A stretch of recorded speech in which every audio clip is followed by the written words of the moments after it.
The council chamber was massive. It stretched so far that the walls disappeared into darkness. 3,000 alien delegates filled the seats, their bodies coming in every shape and color imaginable. Some had scales, some had fur, others had skin that glowed with soft light. They all sat in their assigned places, watching the center platform where Ambassador Tae-young stood alone. Tae-young was a human. He wore a simple black suit with no decorations. His hair was dark and neatly combed. His face showed no emotion as he waited for the vote results. Behind him, a massive screen displayed numbers that kept changing. The vote was almost complete. The chamber was silent. Not even a whisper could be heard.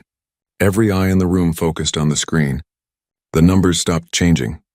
The final count appeared in glowing letters that filled the entire display. 847 votes for banishment. Only 12 votes against it. Earth was being expelled from the Galactic Council. A tall alien with blue skin and 4 arms stood from the highest seat. This was Chancellor Vex, leader of the Vrexian Empire and head of the council. His voice boomed through the chamber without needing any microphone. "The vote is final," Vex announced. "Humanity is hereby expelled from the Galactic Council. Earth will be quarantined to its own solar system. All trade agreements are cancelled. All treaties are void. All embassy staff must leave council space within 1 lunar cycle." Tae-young stood still. He did not react. He simply listened. One by one, alien delegates stood to explain their votes. A green reptilian creature spoke about humanity's military buildup. A floating jellyfish-like being complained about human expansion into disputed territories. A crystalline entity voiced concerns about human aggression and unpredictability. "They are too dangerous," one alien said.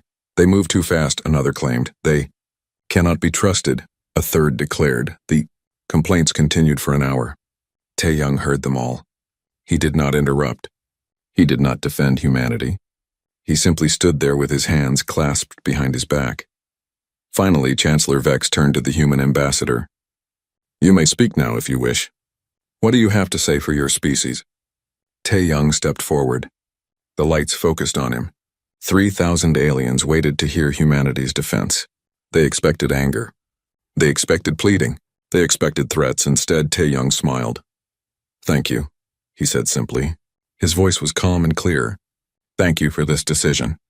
Humanity accepts the Council's judgment. We will comply with all terms immediately."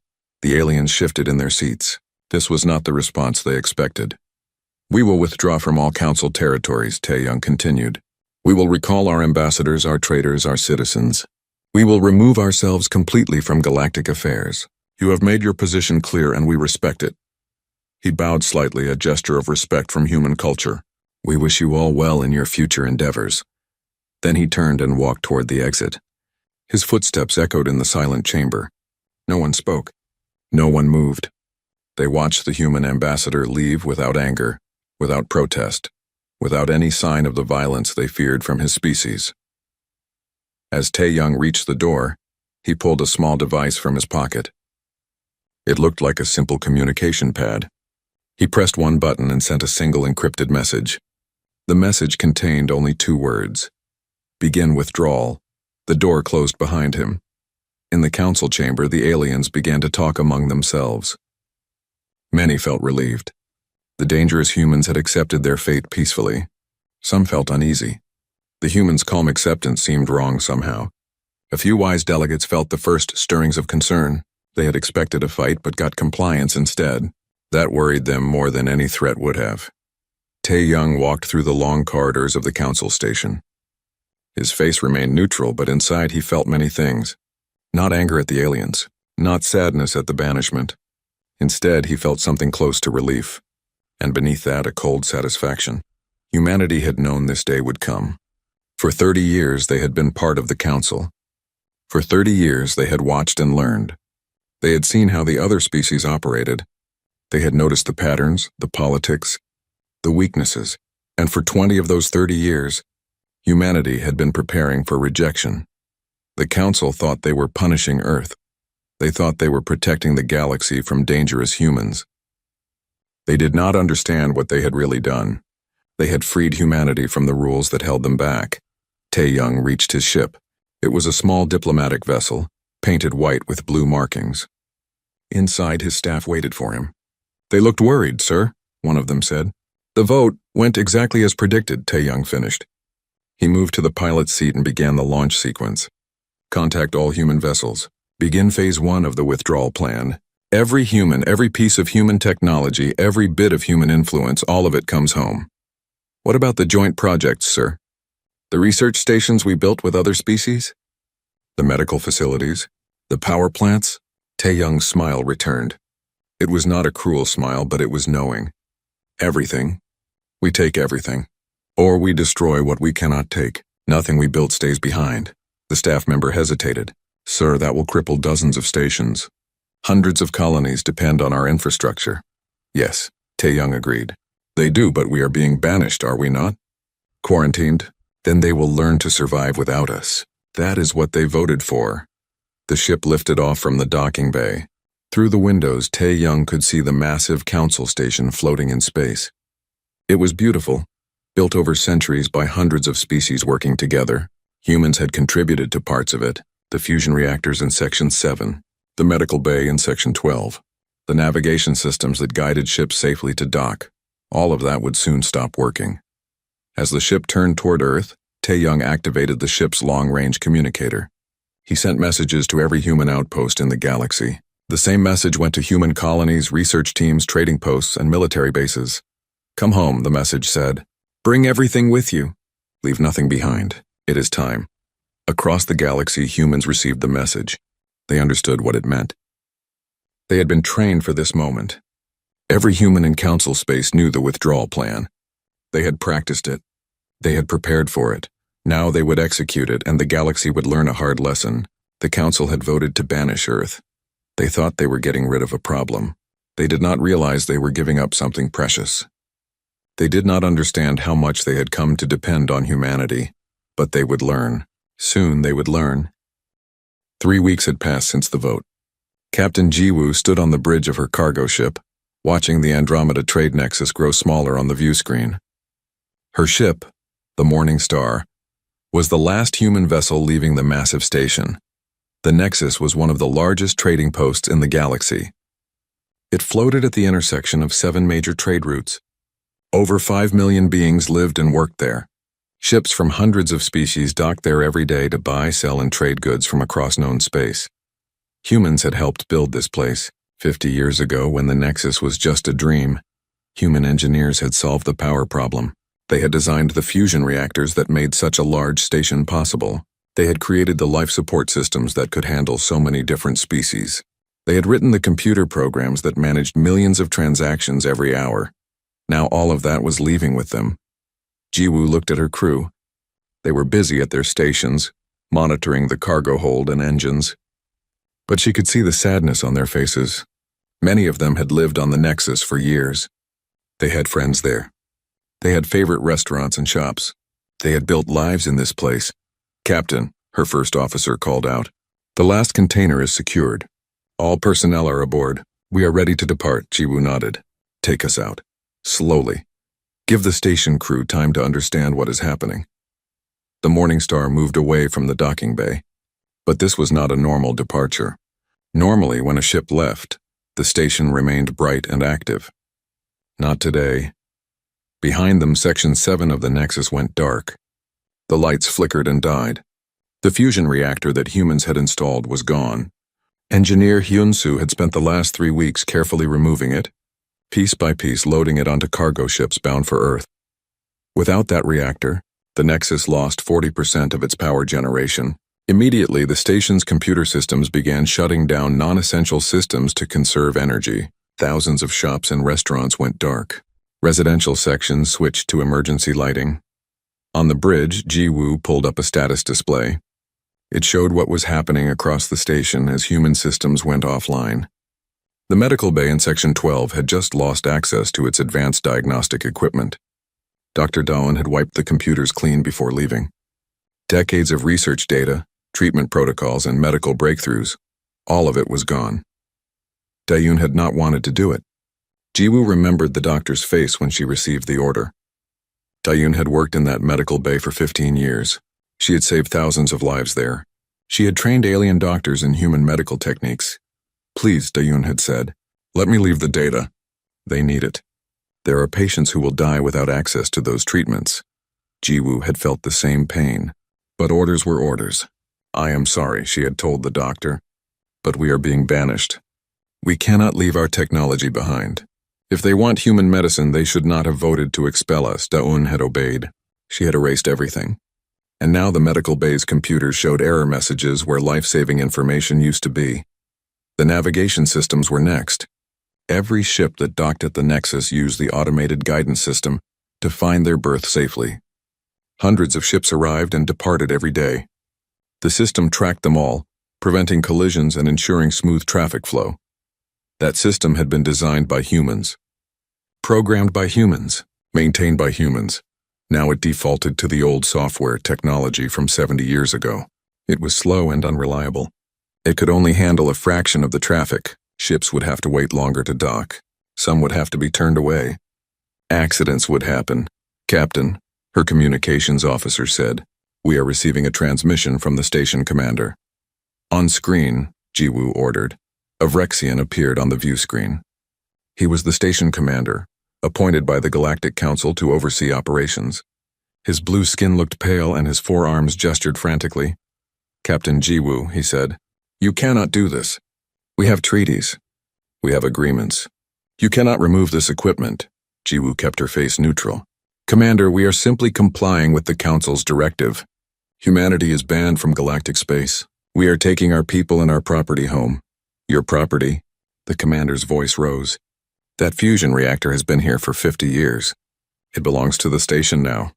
"No," Jiwoo said calmly. "It was leased to the station, with maintenance provided by human engineers. The lease agreement clearly states that if the agreement is terminated, the equipment returns to human ownership. The Council terminated all agreements with Earth." The commander's face showed confusion and anger. But we need that reactor. The station cannot function at full capacity without it. Then perhaps the Council should have considered that before voting to banish us." "This is sabotage." Jiwoo's eyes went cold. "No, Commander. Sabotage would be if we destroyed the reactor. We are taking it home intact. Sabotage would be if we left viruses in your computer systems. We simply erased our own data. Sabotage would be if we damaged your station on our way out. We are leaving peacefully, exactly as the Council demanded." The commander opened his mouth, then closed it. He had no response. "We are leaving your space now, Commander," Jiwoo continued. "I wish you and your crew well. Goodbye." She ended the transmission. On the view screen, the Nexus continued to fade into the distance. More sections were going dark as human systems failed. The station that had blazed with light now looked dim and sick. "How many other stations are experiencing this?" she asked her first officer. He checked his console. "Reports are coming in from across the galaxy, Captain. The exodus is proceeding as planned. Every human is withdrawing. Every piece of human technology is being removed or destroyed." Jiwoo pulled up a map of the galaxy. Red dots marked locations where human withdrawal was causing problems. There were hundreds of them. The Proxima research station had lost its quantum computers. The Centauri colony could no longer grow crops because the agricultural pods used human genetic engineering. The Vega shipyards had ground to a halt because the construction drones ran on human software. Everywhere humans had worked, everywhere they had helped, everywhere they had contributed. Now there were gaps. Holes in the fabric of galactic civilization. "They did not think we mattered," Jiwoo said quietly. "They thought they could throw us away like garbage. They are about to learn how wrong they were." Her first officer nodded. The Galaxy Advanced Research Institute just sent out an emergency message. They lost access to the quantum physics database. Every paper humans published, every discovery we shared, every breakthrough we made, all gone. Scientists across the galaxy are complaining that years of research just disappeared. Jiwoo felt no sympathy. They voted for this. Every single delegate who raised their hand to banish Earth voted to lose access to human knowledge. We are just giving them what they wanted. The morning star reached the edge of the system. Jiwoo took one last look at the trade nexus. It looked so small now, so vulnerable. She had lived there for 8 years. She had loved it there, but the Council had made their choice. They wanted humanity gone. They wanted to feel safe from the dangerous, aggressive, unpredictable humans. Now they would have their wish. But safety came with a price. They would learn to live without human innovation. Without human medicine, without human engineering, they would learn that sometimes the things you fear are the same things you need. Set course for Earth, Jiwoo ordered. It is time to go home. The ship turned and jumped to faster than light speed. Behind them, the Andromeda trade nexus struggled with power failures, system crashes, and equipment malfunctions, the first signs of what was about to happen across the entire galaxy. The Council had voted to banish Earth. They thought they were solving a problem. They did not realize they were creating a crisis.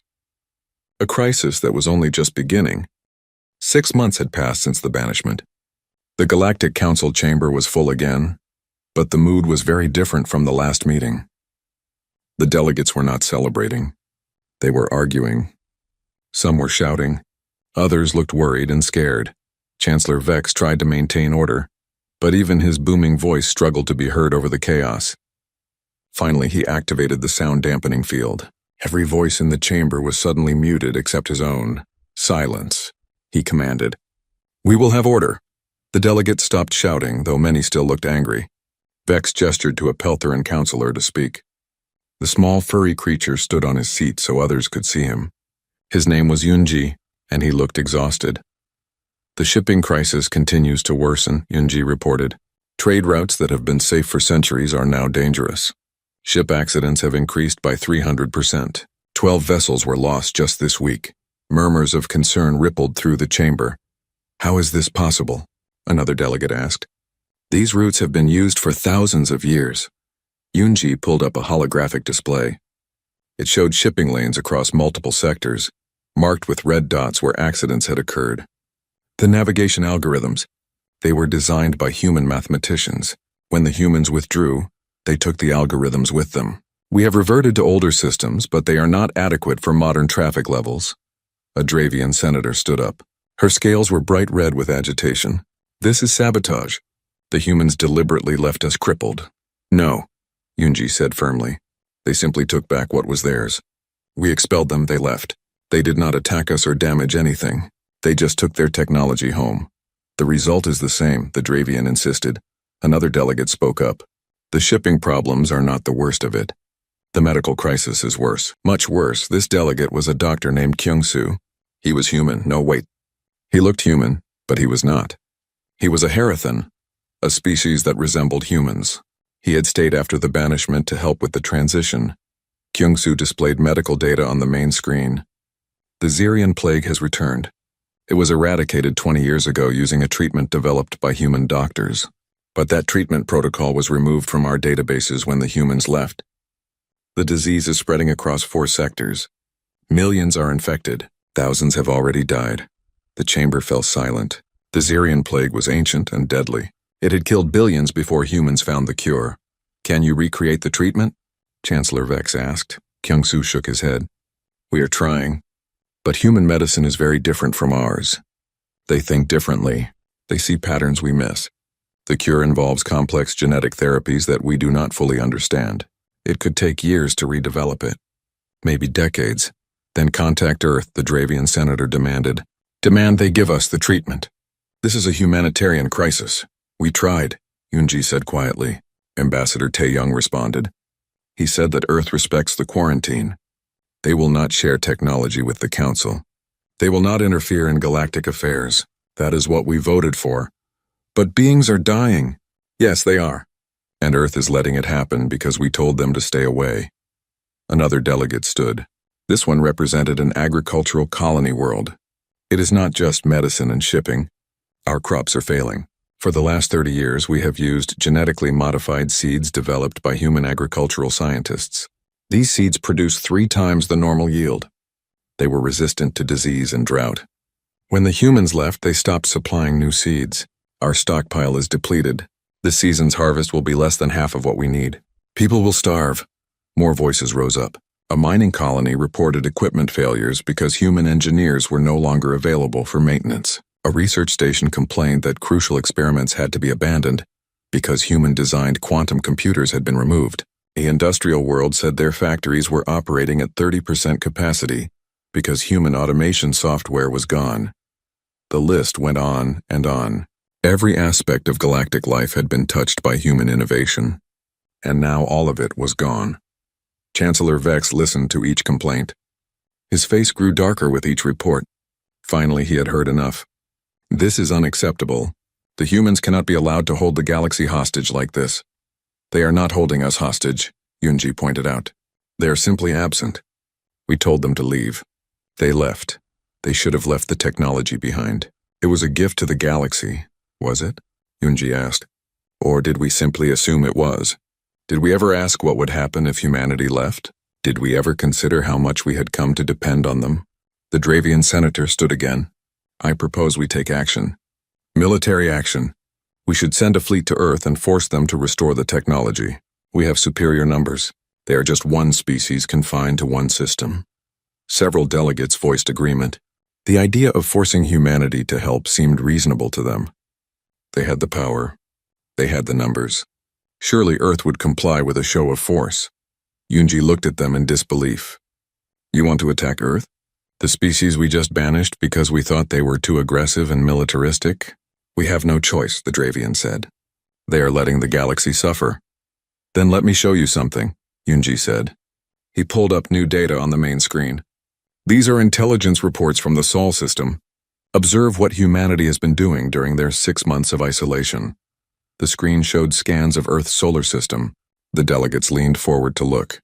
What they saw made several of them gasp. Ships. Thousands of ships. They filled the space around Earth like a swarm of insects. But these were not cargo ships or civilian vessels. These were military craft.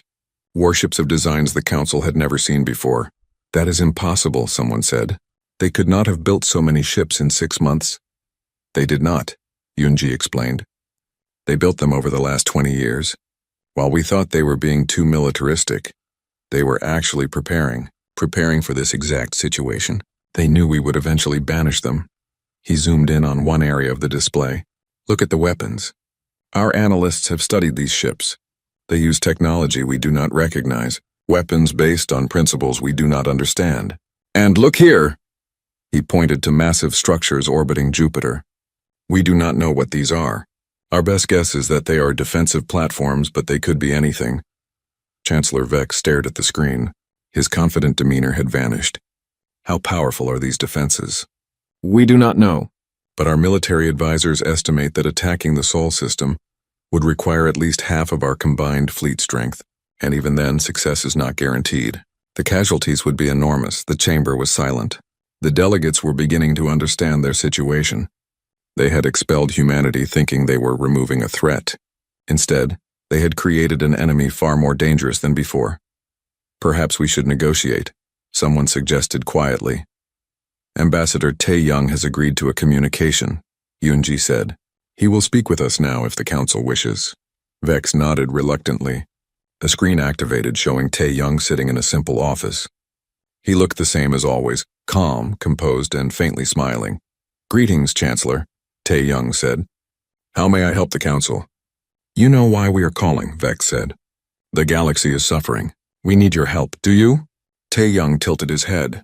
I was under the impression that the galaxy wanted nothing to do with humanity. 847 delegates voted to expel us from your community. That was a mistake, the Dravian senator blurted out. We see that now. We need you. We need your technology, your medicine, your expertise. Tae-young's smile did not change. I see. So when you needed to feel safe from us, you banished us. Now that you need our help, you want us back. How convenient. Beings are dying, Vex said firmly. Does humanity not care? Of course we care, Tae-young replied. We care very much. But we also respect the boundaries you set. You quarantined us to our solar system. You told us to stay away. We are honoring your wishes. We made a mistake, Yunji said. We admit it. We were wrong to expel you. Please, will you help us? Tae-young was quiet for a moment. When he spoke again, his voice was colder. Help you? After you branded us as dangerous. After you threw us out. After you celebrated our departure. Now you want help, yes, Vex said. Name your price. What do you want? Nothing, Tae-young said. We want nothing from you. We will remain in our system. We will continue to develop our civilization. And you will learn to solve your own problems without depending on humanity. You would let millions die to make a point? The Dravian accused. Tae-young's eyes went hard. We are not letting anyone die. You are letting them die. You created the situation. You chose to reject our help. Now you must live with that choice." He paused, then continued more softly, "But I will give you some free advice. Before you consider military action against Earth, I suggest you review your intelligence reports very carefully. Study what we have built in the Sol system. Ask yourselves if you truly want to test our defenses. We did not spend 20 years preparing just to surrender when threatened." The transmission ended. The war room deep inside the council headquarters was cold and dark. Only the light from holographic displays illuminated the faces of those gathered there. Military commanders from a dozen species stood around a central table, studying the data that intelligence officers had collected about Earth's defenses. Commander Bora's name appeared repeatedly in the reports. She was the leader of Earth's defense fleet, a human woman who had risen through military ranks faster than anyone in recorded history. The aliens had watched her career with concern even before the banishment. Now they studied everything known about her with growing fear. Her fleet numbers 4,200 ships, a military analyst reported. He was a Keltorian, a species known for strategic thinking. This is more than any single member species possesses. The ships use modular design, allowing for rapid repair and modification. Chancellor Vex studied the hologram of a human warship. It looked sleek and dangerous, covered in weapon ports and armored plating. What about their technology level? Our intelligence suggested they were perhaps 10 years ahead of standard galactic military technology. The analyst shook his head. That intelligence was wrong. Very wrong.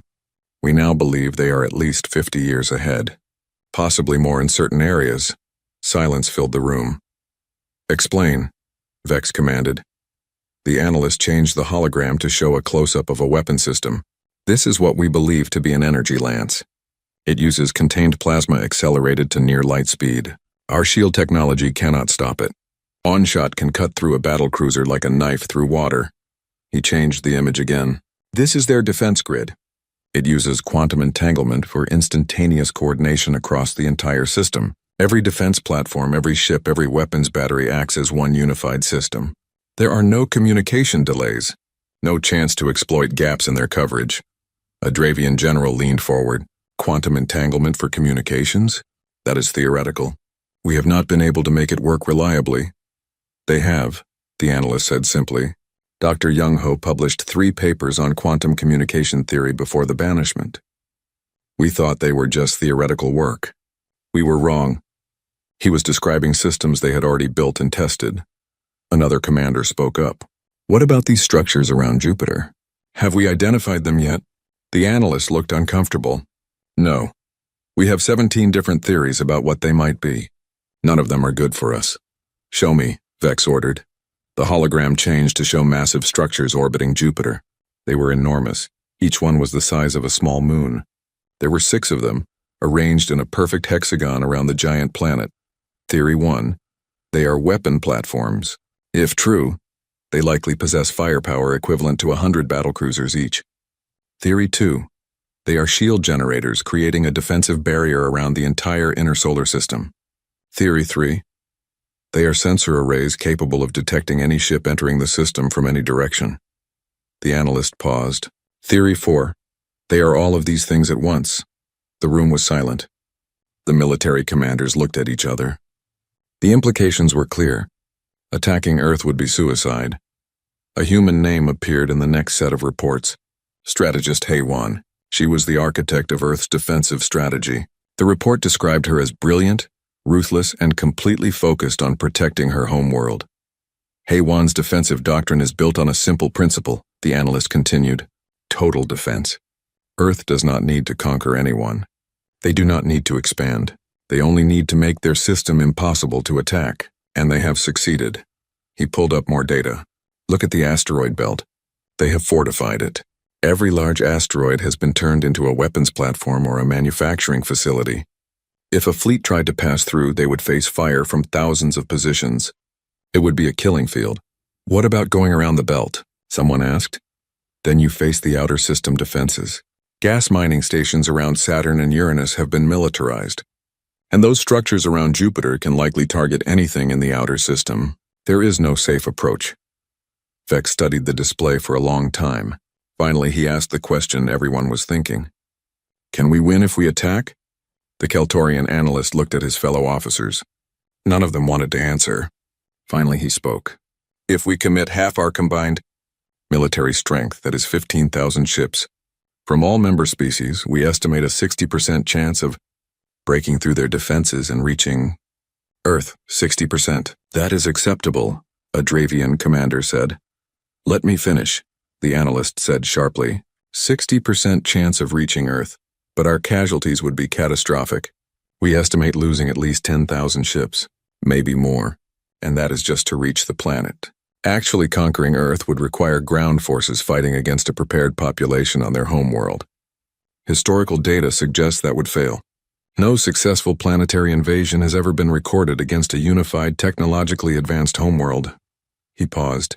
And there is one more thing. We do not know what other surprises they have waiting. Humans are creative. They think in ways we do not expect. Any attack plan we make assumes we know all their capabilities. That assumption is probably wrong. The room fell into uncomfortable silence. The commanders looked at each other. The cost of attacking Earth was too high. The chance of success was too low. So we do nothing, Vex asked. We let them dictate terms to us? We negotiate, the Keltorian suggested. We find a way to restore relations without military force. Tae-Young refused to negotiate, Vex reminded them. Then we make him an offer he cannot refuse. We give him whatever he wants. A Vrexian officer shook his head. You do not understand humans. They do not want conquest. They do not want tribute. They do not want to rule over us. They simply want to be left alone. That is what Tae-Young made clear. Then what do we do? Vex demanded. Watch the galaxy fall apart? Another analyst spoke up.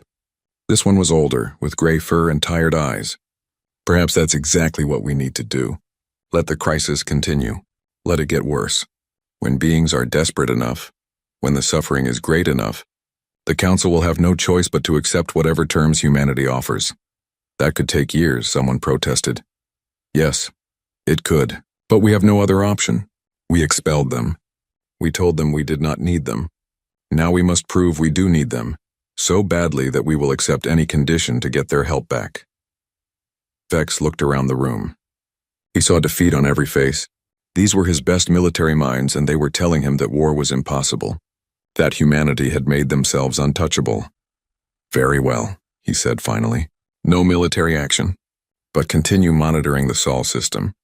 I want to know immediately if anything changes.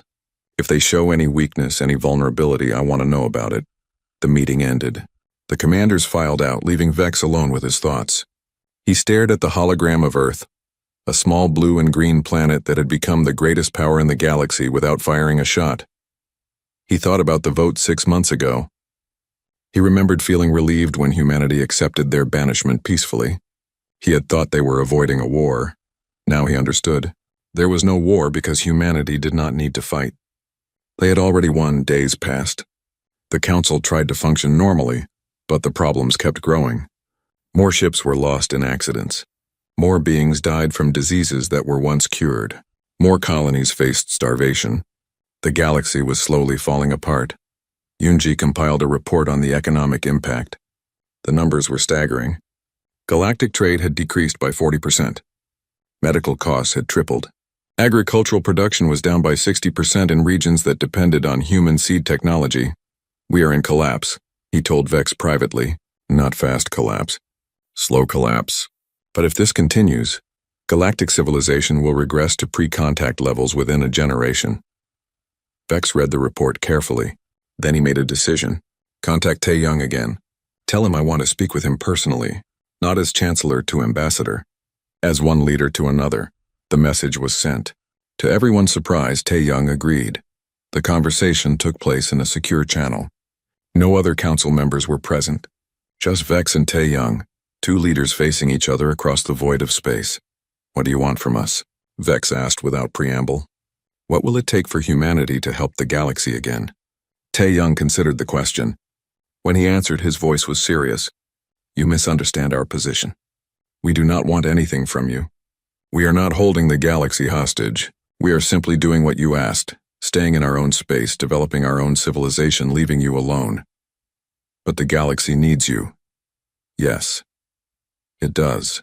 And perhaps that is the lesson here. Perhaps you needed to learn that humanity is not your enemy. We are not a threat to be banished. We are partners, equals. And you cannot simply throw away your partners when they make you uncomfortable. We understand that now. Vex said. We made a mistake. A terrible mistake. What can we do to fix it? Taeyong smiled sadly. Nothing, not yet. You must fix yourselves first. Learn to respect us. Learn to see us as equals, not as dangerous children who need to be controlled. When you have learned that lesson, truly learned it, then perhaps we can talk about the future. How long will that take?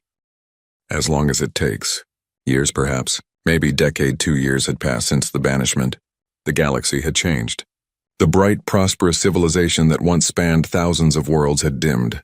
Not collapsed, the Council had managed to prevent total breakdown, but diminished, reduced. Lesser than it had been. Trade routes still functioned, but they were slower and more dangerous.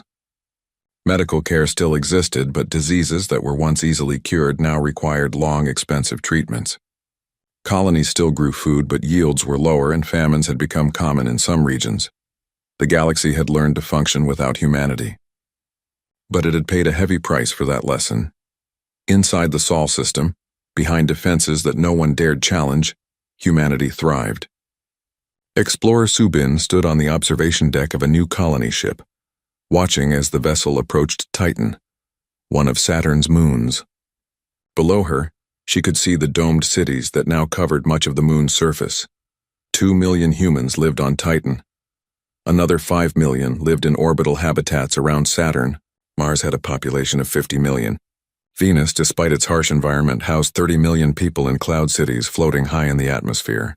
Even Mercury had colonies built deep underground where the temperature was stable. Humanity had spread throughout their solar system like a flower blooming. Without the need to share resources with other species, without the restrictions of council regulations, they had built and expanded at a pace that shocked even themselves. It is beautiful, Subin said to her companion, a young engineer named Minho. Minho nodded.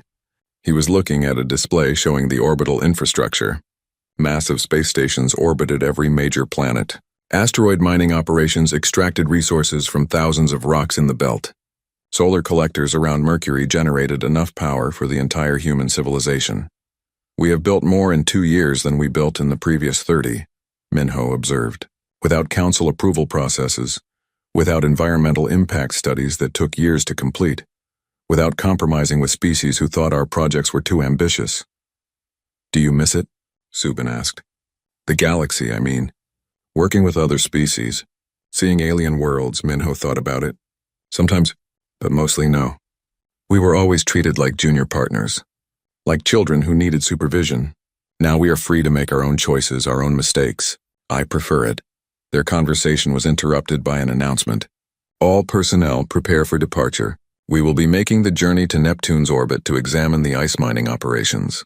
The ship moved smoothly through space. Subin watched Titan recede behind them. She thought about her work as an explorer. Before the banishment, she had led expeditions to alien worlds, always working with mixed crews, always following council protocols. It had been exciting but frustrating. Now she explored humanity's own solar system, and there was more than enough to discover. The moons of Jupiter alone held more mysteries than she could explore in a lifetime. And beyond that, the Kuiper Belt and the Oort cloud waited, full of resources and opportunities. On Earth, in a laboratory in Seoul, Dr. Minho, a different Minho, a physicist, was making history. He had just completed a breakthrough in faster-than-light travel. The new drive design was 3 times more efficient than anything the galaxy used. It would allow human ships to cross distances in days that took the Council's ships weeks to traverse. Minho shared his findings with the research team. They celebrated quietly. This was how progress happened now. Rapid, unconstrained by the need to share discoveries with hundreds of alien species, many of whom moved at a glacial pace. Should we publish this? One of his assistants asked. The galaxy could benefit from this technology. Minho shook his head. No, not yet. Maybe not ever. They expelled us. They told us to stay in our space. So we will keep our discoveries to ourselves. It was not cruelty. It was simple pragmatism. Humanity had learned that their innovations were valuable. perhaps more valuable than they had realized. They would not give them away freely anymore. In another part of Earth, in a building in Busan, artist Hana was finishing a sculpture. It was made of metal and light, depicting a human figure reaching toward the stars. The figure's face showed determination and pride. The sculpture was titled Unbound. It represented humanity's new spirit. Free from council restrictions, free from alien judgment, free to be themselves. Hana's work had become famous across human space. Her art captured the mood of their civilization, proud, independent, and looking toward their own future rather than seeking approval from others. A message came through on the global network. It was from Ambassador Tae-young. He was making an announcement that everyone would want to hear. Tae-young appeared on screens across the solar system.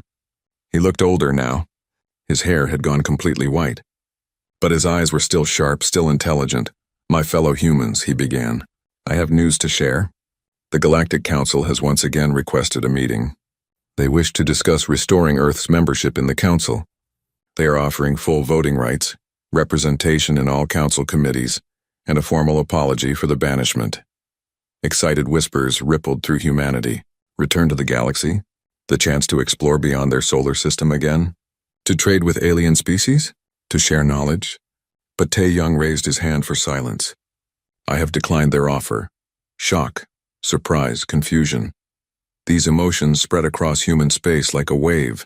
Tae-young continued, "I know many of you are surprised. Some of you may be disappointed. Let me explain my reasoning. 2 years ago, the Council voted to expel us. They did not do this because we had done anything wrong. They did it because we made them uncomfortable. Because we were different. Because they feared what we might become." He paused. "In these 2 years, we have proven something important. We have proven that we do not need the Council's approval to prosper. We do not need their permission to advance. We do not need their validation to be successful. We have built a civilization here in our own solar system that rivals anything in the galaxy. Our technology has advanced beyond theirs. Our economy is strong. Our people are happy. We have done all of this by ourselves without anyone's help." Another pause. "The Council wants us back now because they realize they need us. They need our medicine. They need our technology. They need our innovations. But do we need them?" Tae-young's expression became stern. "I have told the Council that humanity will remain independent.